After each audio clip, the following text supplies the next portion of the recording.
The saga of Africa. Gone are the days when Africa would see blind. We would address the mind and rewrite our page with fresh new ink.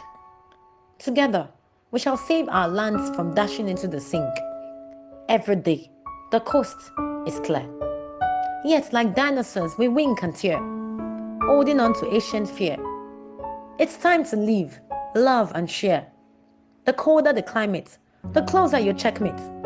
Again, history has written its shrewd pages, with black and white respect for young and old ages, beckoning with a flame of radiance and the dove of peace and cognizance that Africa may be united beyond whispering and whilst the handwriting of Africa rests with love and admonitions. Lay not upon your back for the night to reveal its truth. Rise, that Africa may sit in our right constitute. Let our eyes meet the dreams we desire, that the wind of Africa may speak in a voice of light, ease, and wear its joyful attire. The unbreakable beads of Africa are set to make waves across the universe. Only you and I can sing of this saga, the cause for bond and peace, with one voice, one rhythm, and one verse. This saga will ever be about the beauty and wealth of Africa.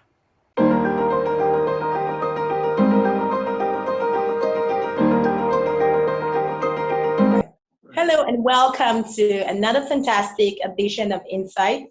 My name is Victoria Allwell, and with me today is the author of a great book called The Parable of the Rich Beggar, a book that talks about the wealth and poverty of people and Africa, of course, and why it is so. One quote by Oprah Winfrey says, "The biggest adventure you can take is to live the life of your dreams." What adventures or steps are you taking today to ensure that you live your dreams?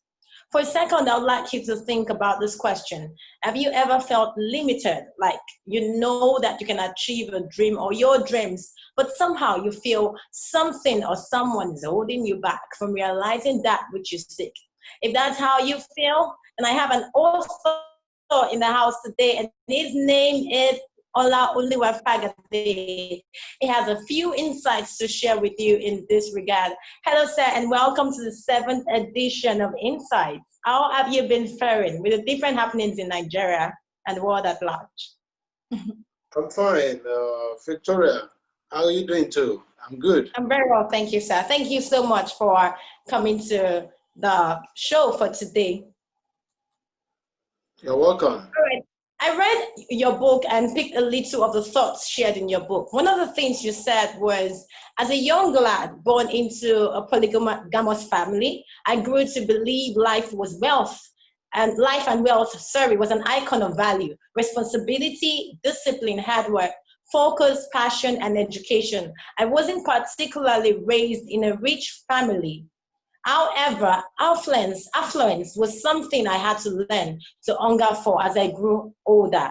You had a humble background but aspired to be wealthy. So take us through your wealth creation journey thus far.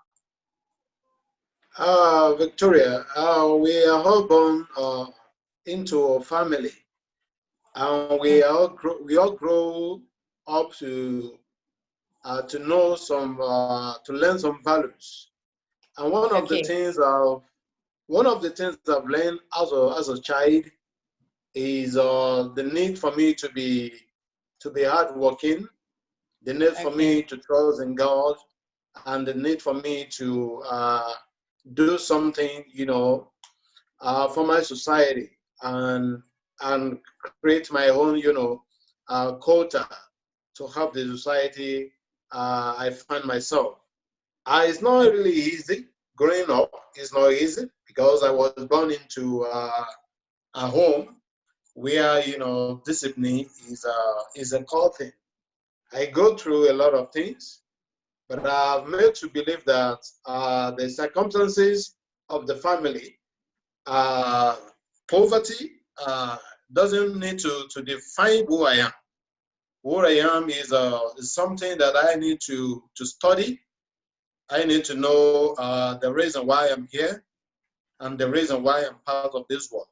So as I began to grow up, I got to learn all this, and I got to really do my best to really achieve the purpose for which I've been created. These are the kind of things that form the kind of background that I have, and these are the kind of things that I've been doing over the time to really, ensure that I live a fulfilled life. Okay, great, amazing. Well, so based on your quest to uncover why some people live as beggars and amid their potentials, while others grow increasingly rich, what would you say were your findings? My finding is just that as a people, uh, considering the climb, I grow the kind of society I belong to. We have a society where uh, we need to do a lot of things. We need to put, our perspective in order. I began to know that I am at disadvantage in a way when I began to grow up, and I began to know that I need to really intensify efforts to really, unfold the kind of riches that are embedded in me. Hmm. Amazing. So people need to discover the riches on the inside to become all they can be. That's what you're saying. Yeah, exactly. Our life is we need to dwell more within ourselves, and this has to do with the kinds of values, the kinds of background that we have. So as I began to grow up, I began to intensify, you know, into the journey into myself to really know the kinds of things, the kind of person I am. I discovered that every individual is actually not born, poor. It's not bad. Hmm. It's not born with advantage. We are born with bundles of that talent inside of Hmm. us, regardless of our background, regardless of our color, regardless of the kinds of family that we have. What is more important is the fact that we need to dwell more within ourselves and really know that the riches lie within each and every one of us. And these are Hmm. things, I put up. And the need, the why I came, to tell the world about the parable of the rich beggar. Mm. Well, amazing. So, why would you say people do not fully utilize their potentials? Because I want to believe that, just like you said, a whole lot of people have potentials within them that are yet to be harnessed. Why do people fail to fully utilize their potentials? Just a question. Uh, the reasons is not perfect. Probably, the kinds of environment they find themselves and the kind of people they grow up with. There's no orientation as regards who they are. So these are the kind of things. And I also know that parents has a lot of role to play in this kind of a thing.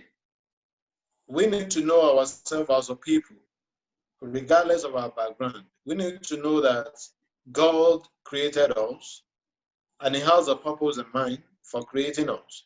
So we really need to know to find out who we really are, not minding the circumstances around our life. As an Africa, we tend to know poverty more than we know wealth because Mm. of the leadership role in the country. That the leaders don't really harness the potentials, within their space. So this kind of a thing can affect every individual, so to be able to tap into their own reality as a people. So we need to know that we are not born beggars, we are not born wretched, we are not born disadvantaged. Wealth is something that every individual needs to learn And it starts by discovering ourselves as a people. Who am I? Regardless of the circumstances surrounding my life. Mm. Oh, well, that was, I mean, I've always touched there where you said that people actually know poverty more than they know wealth. And it's really true because finance is something you need to learn. You need to learn wealth creation. You need to learn how to be financially intelligent as a person. And it's an important and valid point Mr. Fagade just shared with us there. I hope it's something that we would all work on. Wherever you are, you just need to learn wealth rather than stick to some poverty mindset. Okay, sir, what insight or message can be deduced from your book in relation to Nigeria and Africa? Just looking at the situation, yeah, Africa, Nigeria. Yeah. As an African, considering what is happening in our environment today, the young people out there doesn't really, they know poverty. They really know poverty because of the way the resources of the No. country. Oh my God. Go ahead, Yeah. sir. Don't mind me. When you look at the way the resources of the country has been managed, the poverty in the nation. So, but notwithstanding, if an individual should dig within, certain potential will be realized. You will discover the kinds of person you are. Riches actually reside in the inside of everyone. You feel you are created, you are more than what you are exhibiting. So every individual needs to really look inward, beyond circumstances, beyond background, beyond color. We need to look beyond what we are seeing, what is evident in our society today. We need to look beyond all of that. We need to really look inward and begin to see the weight God has deposited into us and begin to harness it. And that is what the parable of the rich beggar talk about. None of us is born poor. We are not born disadvantaged. We are not disadvantaged in any way. Even though our environment is depicting poverty, but we are not poor. If we just decide to do the needful, we begin to see the weight deposited in us, and we can live a fulfilled life. True, amazing. So, what is your advice to people who are struggling with finding a meaning or purpose to life? I would suggest that every individual should look inward, begin to look inward. When you look inward, when you know the purpose for which you have been created, you begin to discover the wealth that lies within yourself, and you begin to find your way into the wealth that you actually have. So every individual should learn to discover him or herself. You have to start discovering yourself. You need to know why you are here. You begin to unleash the potential God has deposited in you. You need to know all of these things. Everything starts with self-discovery. Don't look at yourself as being disadvantaged. Your background is poor, then you have to be poor. You don't need to be poor. You just need to look inward and begin to see the beauties of God around you and begin to see yourself and achieve what God has called you to achieve in life. So don't be discouraged. Don't look down on yourself. You are an entity. You are a bundle of talent. A lot of things is within you. So you don't need to give up. You need to start discovering yourself to actually know the riches embedded in you. Oh, wow, thank you so much. That was quite an interesting session with Mr. Ola-Oluwa Fagade. You need to look within you. The place of self-discovery starts from deep and systematic thinking. You must think and look within you to find that riches you have on the inside of you. Understand that in a time as this, it's time for you to skillfully define who you are, your vision, your mission, your passion, your talents, your skills. Those are the things that helps you fully find out who am I really? Why am I here on earth? If you cannot define your passion, your values, your skills, your talents, what you need to do and what you want out of life, then it would just be a struggle for you to fully utilize your potentials and become all that you can ever be.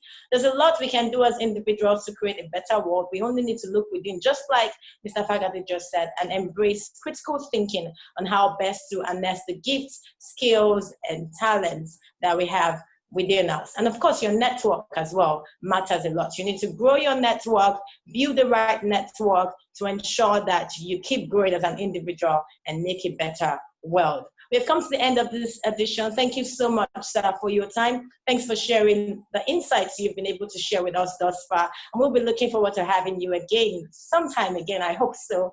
Well, it's time for us to draw the curtain to a close. I'd like to say, if you're yet to subscribe to our page, please click on the subscribe button right now. And don't forget to share with everyone in your world. My name is Victoria Olo, and I remain your host on the show. Do enjoy the rest of the day, and bye for now.